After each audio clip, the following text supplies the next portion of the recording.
I'm Spencer Ernst, and today we're going to talk to Mrs. Sparks, our Teacher of the Year. This is a follow-up interview. Mrs. Sparks, what exciting events has happened to you since the first interview in September? Well, a lot has happened to me. I have learned to become a public speaker. Wow. And to feel very confident about that. I still get some butterflies, but it's definitely been an incredible learning process for me.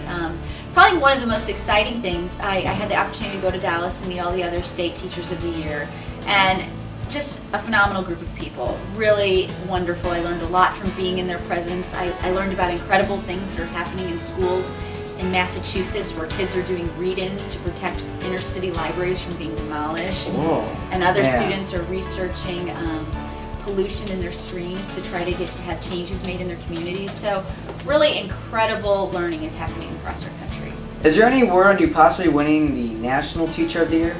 Actually, the word is that I am out of the running. They have actually chosen the National Teacher of the Year. Back in January, 4 teachers were notified that they were finalists, and then those finalists had to go through an extra interview, a mock press conference. They even had to go to a dinner where their manners were evaluated. So It was a pretty extensive process. Yeah.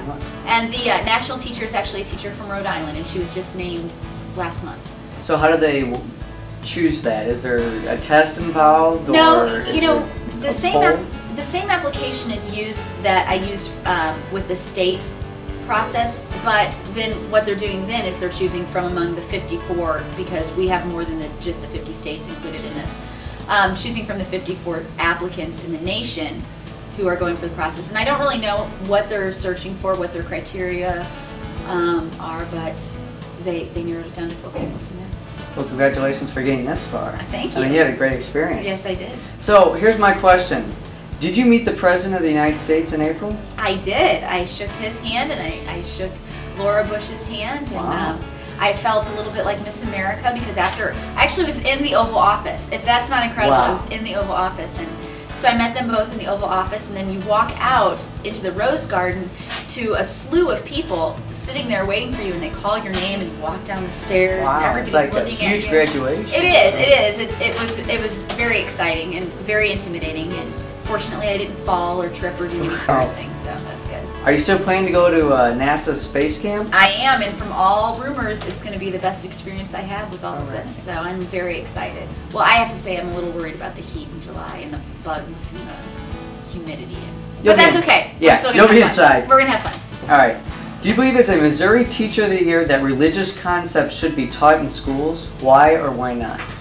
I think that religious tolerance should be taught in schools. I think, especially with the world being in the state that it is at this point, with religious tolerance, I do think that you need to have an understanding of the basics of each religion. However, I don't feel that we as public educators should be indoctrinating the students to believe one religion over another. More just understanding and tolerance. If you became the next President of the United States, what would be your agenda with education, money, and war? Well, I would give all the money to the teachers. No, I'm just kidding. You know, that's a tough question, Spencer, because it's hard to balance all of those things. In fact, when I was in Washington, D.C., a reporter asked me if I would be in favor of tax increases to help benefit education, and my response is yes. If we all contribute just a little bit more, $50 a year, $100 a year, something that we don't feel hardly at all, what a difference it can make in the education of students who really need it, who can benefit from that money. In terms of the war, wow, you know, it's in such a state of disarray right now, what's happening in Iraq. I think it's important to keep the troops safe and to finish what we've done there and to bring them home safely, and whatever needs to be done at this point to make sure that happens needs to be done. And what will be your road ahead for the next school year and beyond? The next school year and beyond. Well, I'm coming back to my classroom. Minus my intern, so I have to actually learn to be by myself in the classroom again. I've been a little spoiled this year having a second person. She's been wonderful and very helpful, especially when I leave class and have to go do speeches or go to Jefferson City or what else. I have heard rumors that I will be on committees with the State Board of Education and with the State Department of Elementary and Secondary Education. This summer I actually have the opportunity to go back to Washington, D.C. and meet with Ray Simon, who's in charge of elementary and secondary education for the nation, Wow. and talk to him about how No Child Left Behind is affecting our classrooms. So that's going to be a great opportunity to really have my voice heard. We'll have another follow-up, I guess. There you go. Well, thank you very much, Mrs. Sparks. I'm Spencer Ernst, and this was the Teacher of the Year follow-up. We'll be right back.